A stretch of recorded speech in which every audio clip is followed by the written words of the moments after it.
جمعیت علماء اسلام فے نے 27ویں ترمیم کو مسترد کر دیا۔ سربراہ JUI مولانا فضل الرحمان نے الزام عائد کیا کہ حکومت عدلیہ پر کنٹرول رکھنا چاہتی ہے۔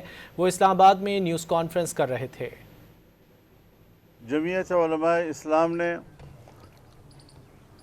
27ویں آئینی ترمیم کو کلیتاً مسترد کر دیا ہے۔ 27ویں ترمیم کے دوران